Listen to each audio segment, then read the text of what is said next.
All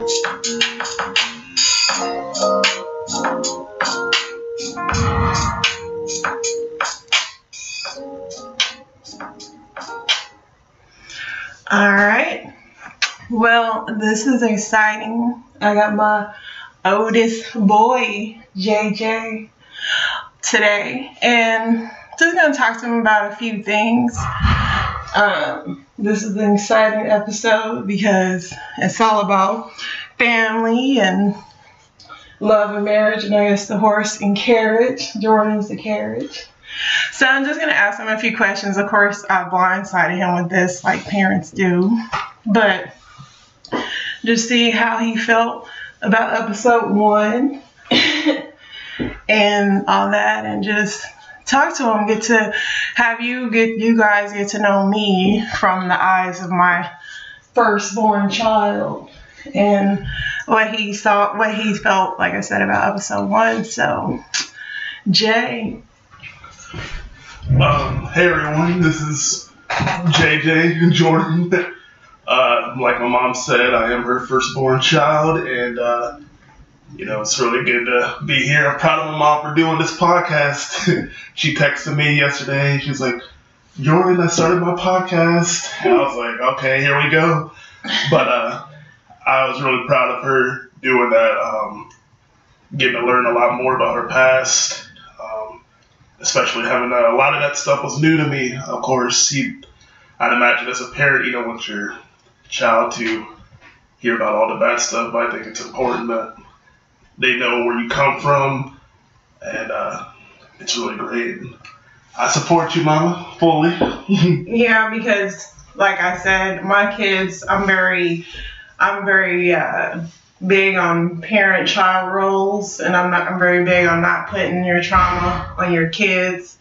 I was very big on making sure I did not pass that down to my son. Now, was I perfect? Absolutely not. I'm sure Jordan could maybe attest to that. He said I grounded him forever one time. Yeah. But he didn't know about things in my past. I mean, obviously everything I couldn't protect him from, but he's 25 now, so now we can have these adult conversations, which is exciting.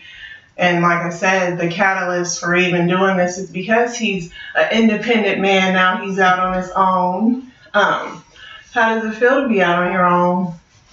It's scary and exciting at the same time. My mom, well, to touch on what you said earlier about raising me, my mom did amazing. She... Not even trying to sugarcoat, she's here with me, but no, she did great. Everything that a mother, having to be a mother and a father at the same time, and raised me really well, and I have no complaints. Yes, I was grounded for a while, but I mean that's nothing. that was literally the only thing I could say about anything. Like, Mom did so much for me, and like I said, after everything she'd been through, I would never have expected that. Like, she touched on her stepdad, my step-grandfather, and how he treated her in the family, and I definitely, it shined a light on everything. But to answer your question, Mama, it's scary, but it's nice too. Independence, not having to, coming home whatever. I'm living with roommates currently. We talk about that. I have a very interesting roommate who's extremely religious and crazy. So, but no, it's definitely great. It's only going further. My mom has never, and she still is supporting me. She's not throwing me to the wolves out here and saying, "Oh, you figured it out." But no, I appreciate everything she's done and continuously does for me right now.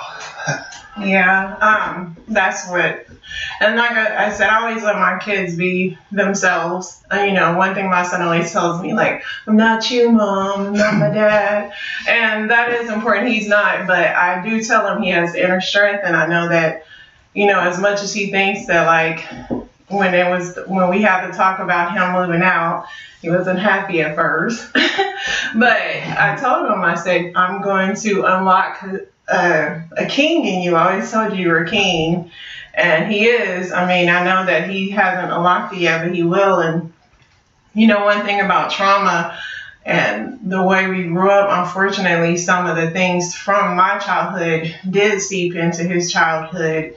And I know that did, that's why I'm so passionate about breaking this cycle. And, Jordan's, step grandfather and my mom, he witnessed a lot of that because he is 25. And it did affect him. I mean, you could talk on that because I don't want to put words in your mouth. So whatever you want to say on that. Yeah, and this was my step grandfather. It was crazy. It's still tragic that it happened, but thankfully I never witnessed any type of physical abuse between my step grandfather and my grandmother, which I'll refer to him as step grandfather because I don't see him as a grandfather in that role anymore.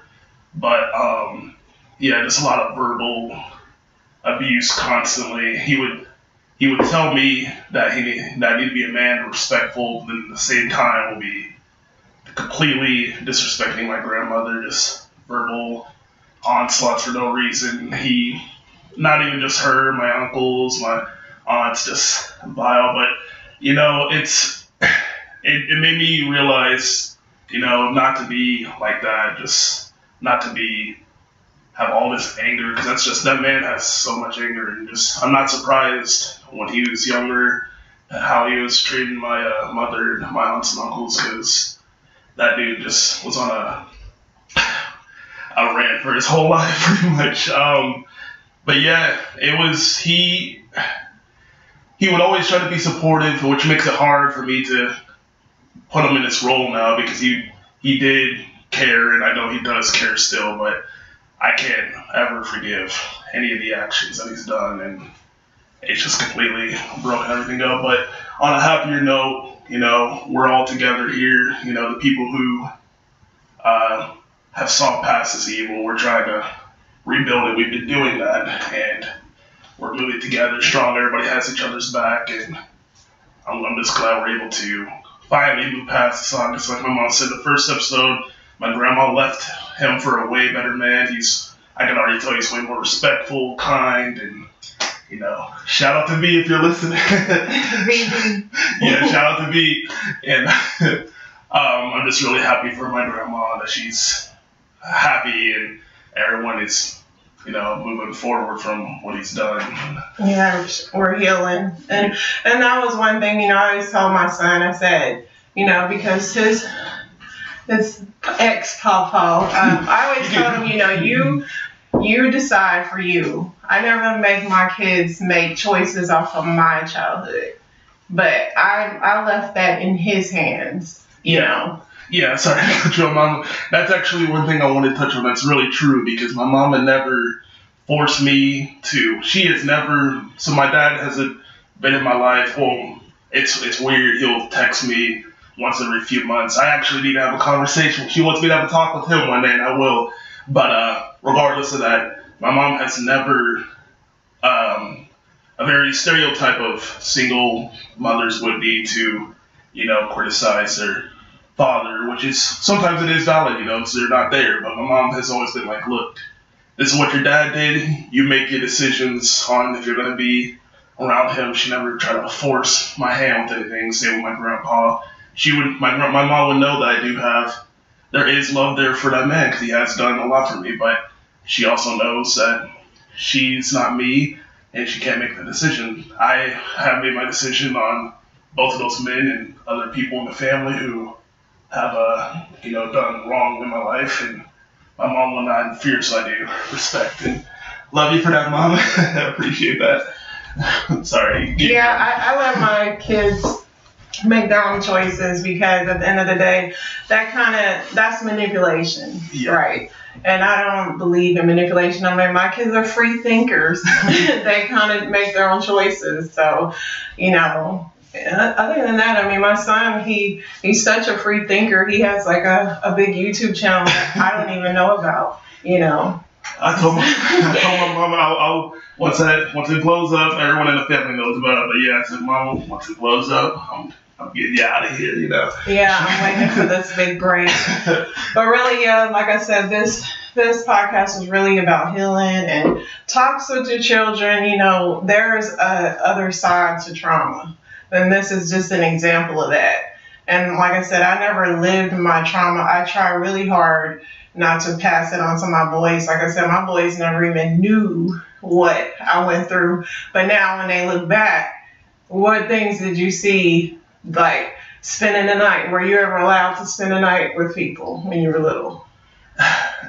Only with people I really knew and trusted. Yeah. 'Cause well, thankfully for me, I only had like one really good friend growing up, so I was just going over to random people's houses and everything. But yeah, my mom definitely gave me a lot of freedom that she was denied, and that makes me feel bad because my mom, as you saw in the first episode, her childhood was pretty much just robbed from her. She had to take care of her siblings, had to bring balance between my grandma and my grandpa, making sure that nothing was happening. She had to protect my grandma even a couple times, and yeah, she did not want, like you said about trauma, she didn't want that to be inflicted on my childhood where I had to do the same. And I had a very peaceful childhood. I would have never in a million years guessed that that's what she went through. I was happy, you know, went outside, got in trouble a couple times, but you know, everything I did was fun. I had fun and I enjoyed it. My mom never, like I said, my mom was always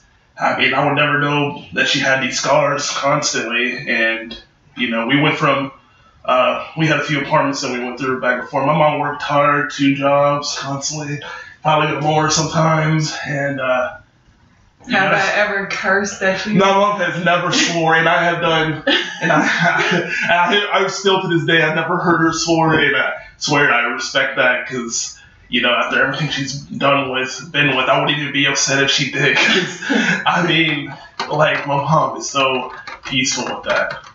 Yeah, I was very, I mean, it's not probably healthy, but I just was very big on, you know, kind of keeping you on a bubble. Like I said, I couldn't always do it, but, you know, I tried to, you know, and I try to teach you communicate, like even if you get mad or upset, you know, always tell you, remember when you took your driver's test, the man, what did he tell you? He's like, you can't do it. And what I say, we got in that car and I told you to breathe. Yeah. And then you went right and passed it. I passed it to you. Yeah, because I know you. You're my son. And that's everything with Jordan in his life. You know, I always tell him, it's in your mind. Don't let your mind beat you. But also, I teach my kids, don't ever let somebody that doesn't know you tell you about you.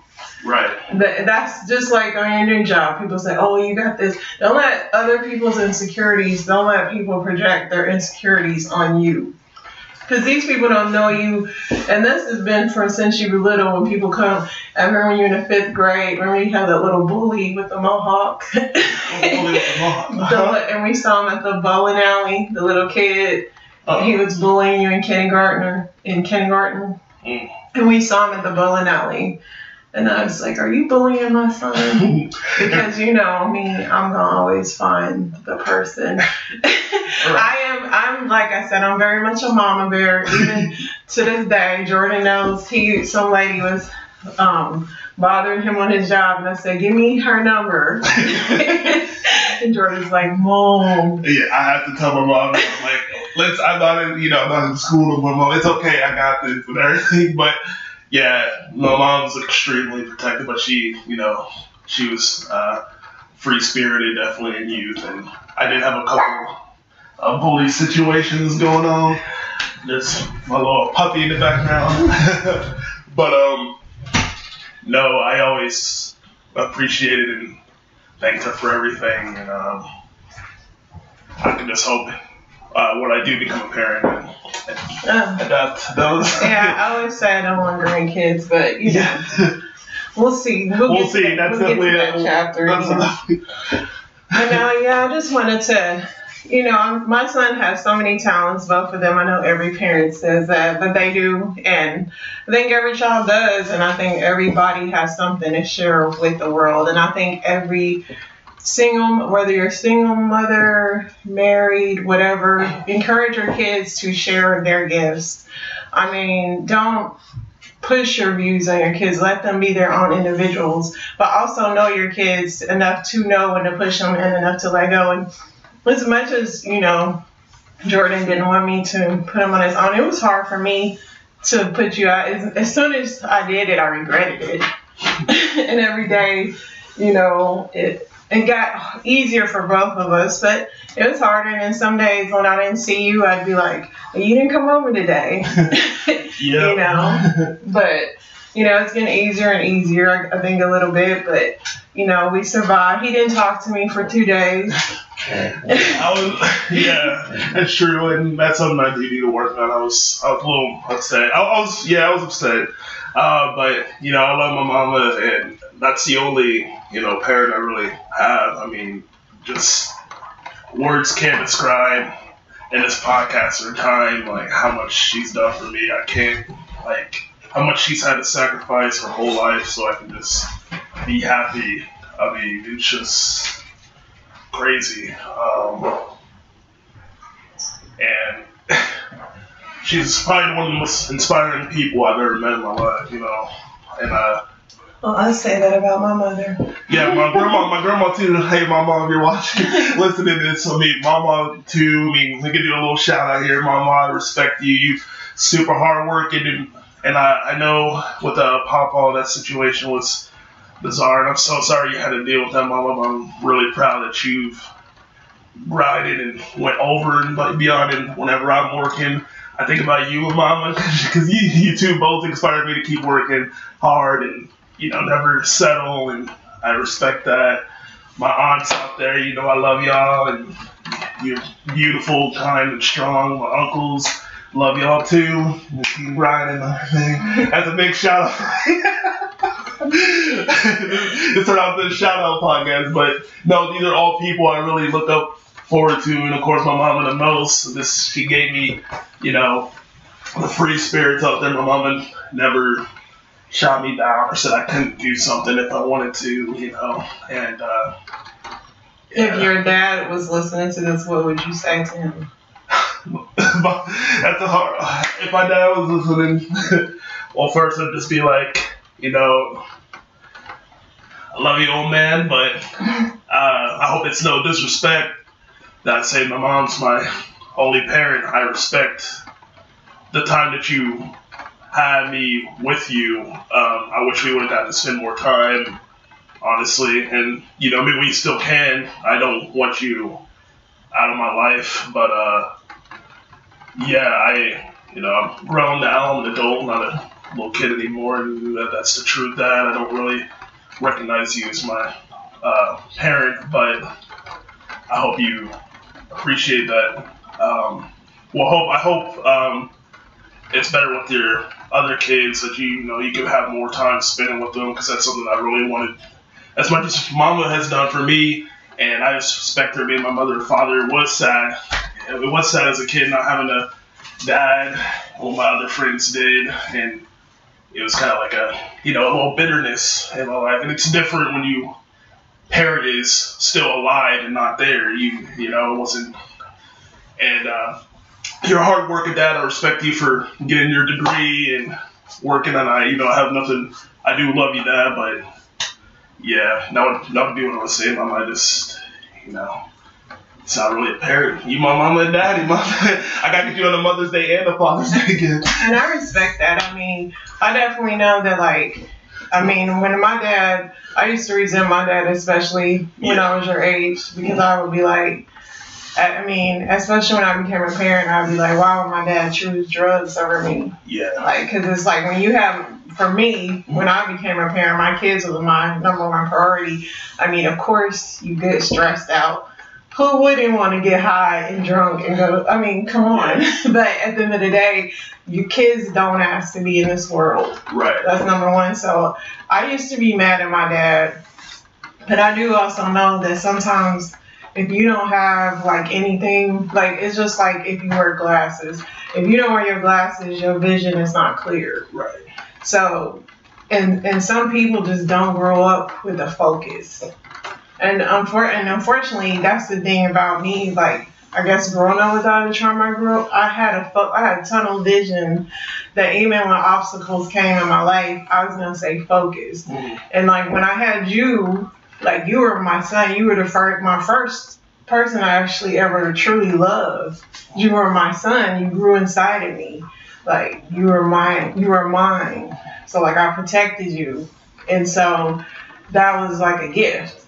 And you made me better. You made me work harder, and you made it easier for me not to really. So when people wasn't acting right in my life, I could just be like, I got my son. Right. Same with your brother. It's like when everybody, it's like, but I got my sons, and that's how it's always been. But you know, eventually, like when it came with my dad, I just said like some people just don't have that vision. So I mean, I know your dad, and I know that he does love you, but I do know that sometimes people think that they don't have the word, because men, I mean, you are a great communicator, and that's the one good thing about you. Most men can't put in their feelings how they feel, and I think that like if your dad could communicate to you, he would definitely be remorseful. Yeah. And I think that like, yeah, he can't rewrite history, but he could get to know you as a man. Yeah. And that's a good advice. If he does still have young kids, he should definitely. Yeah, that's not to cut you off, Mom. Yeah, definitely that. I mean, I'm not sure how old they are now. They're still probably young, maybe just becoming teenagers now. So definitely, you know, I would say that I try to reach out to them more. And I'm definitely wanting to see you. Mom was right. I don't know everything about your life either. And I definitely want to have that talk with you, what you grew up with, and then maybe that'll help me understand and build that stronger connection with you, Dad. Because, yeah, like I said, I do love you, Dad. I mean, you are my father still. But, yeah, I just need, you know, I just want to see more and learn more about you, my heritage through you and everything. And, you know, like Mom said, we can build a connection on being men. Yeah.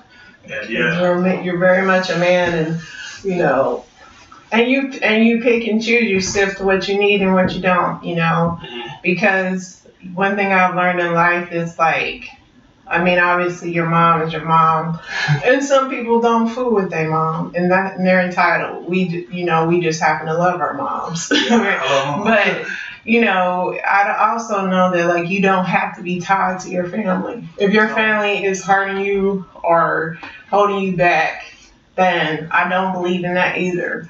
So you gotta cut some certain people out. Yeah, you gotta cut the cord sometimes, especially if people are hurting you more than helping you. Exactly. And if they learn to treat you right, then yeah, you can let them back in. But blood don't mean family all the time, you know. Yeah. Sometimes family takes that for granted, for sure. Yeah. But this has been a very good talk with you. I definitely want to have another conversation with you on stuff. I mean, we have so many things to talk about. Mama, you know I'll come over here whenever. My mama, she actually just dropped this on me. I was just chilling over here because I come over here on my days before I have to go to work, and then my mom was like, come upstairs, Jordan, let's do this podcast. And I was like, oh, Mama. But no, I do appreciate her doing this for me, and, you know, and I do consider her doing it for me, because like I said, I do love being able to know more about my family, heritage. I love my mom, my brother, everybody, and yeah, I'm glad to be her son. I am definitely glad to have you as a son, and it was a very good talk. I hope this talk definitely helps some people out, and until next time, Love and Marriage is out. Peace.